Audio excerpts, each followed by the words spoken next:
What's up everybody, it's me Zombie, and this week I am completing the construction of my Aloy cosplay from Horizon Zero Dawn. Besides some weathering and some little finishing touches, this cosplay is all done, so I'm excited to show you how I finished it up.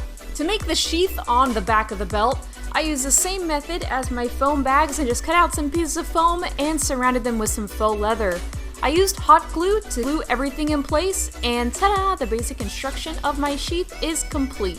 Instead of hand stitching all of the details into the sheath, I saved some time by using some fabric paint to paint on all of the details. What's nice about this paint is that it's raised so it'll look like stitching once it's all dried and painted. I used the same 3D fabric paint technique on one of my belts I'm going to be using for my cosplay too. After the 3D paint is dried, I am putting a coat of brown acrylic over everything to make everything match each other. The fur on Aloy's costume is a lot of different colors. It has some grays, some blacks, some browns. So I'm just using some acrylic paint, mixing up some colors. For this top layer, I'm using a gray, and I'm also going to be adding some browns onto the edges. After all the paint is added, I'm going through with an old hairbrush and brushing everything in. This just helps spread out the paint and blend it a little bit so it looks a bit more natural. The tapestries that make up the skirt of the costume are getting a nice pigskin lining. I'm just adding this lining by using some leather glue and clipping it all together until it dries. I'm using that blue paracord that I dyed a couple episodes ago and stringing it on the bracers and some other details on the boots and other parts of the costume where it's needed. And trust me, there is a lot of it. After my 3D paint was done drying on my belt, now I'm going to go in with some acrylics and do some details. As you can see, that paint isn't yellow anymore. That's because I just painted all of the details tan. Now I'm going in with some black acrylic paint and adding some shadows and highlights. This acrylic dries a little bit lighter than it goes on, so I went over this a couple times just to get the colors that I wanted. For the boots, I'm using the same acrylic paint method and going over it with a light coat of acrylic paint before brushing it all in. I'm going with a gray-black color on the top of the fur and adding some browns and even some whites to add some highlights and some interest. After everything's painted in, I'm just going in with that old hairbrush and brushing everything in. This really helps spread out the color and make it a little bit more even and natural looking. I like going over this with the hairbrush a few times when it's wet and then even more times when it's dry. Going over the fur with the hairbrush more and more just helps blend in the paint even better.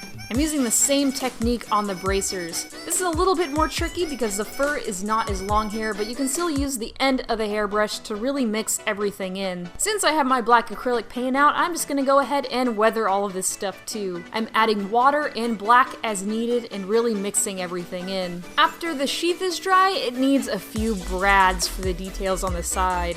In hindsight, I really could have just used some googly eyes and spray painted them silver, but I just had some brads and cut off the little ends on them and then just super glued them onto my sheath. Now that my fur is all dry and ready to be attached to my main shirt, I'm just using some leather glue and pressing it onto my shirt. I'm really liking this leather glue. It holds great and I'm really satisfied with how everything has been looking when it's all done. Now that my tapestries have been lined with pigskin, I'm just going to be attaching them all together. I'm using a piece of linen and hot gluing everything together. This is all going to be one piece that's going to be tied together with this linen.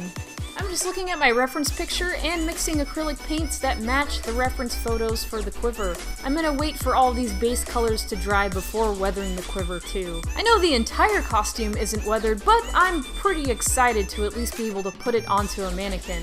So I fit everything on there just to make sure that everything fit correctly. Here I have my rope, my sheath, and my bags, as long as my skirt, my red piece of linen, and some other details for the costume.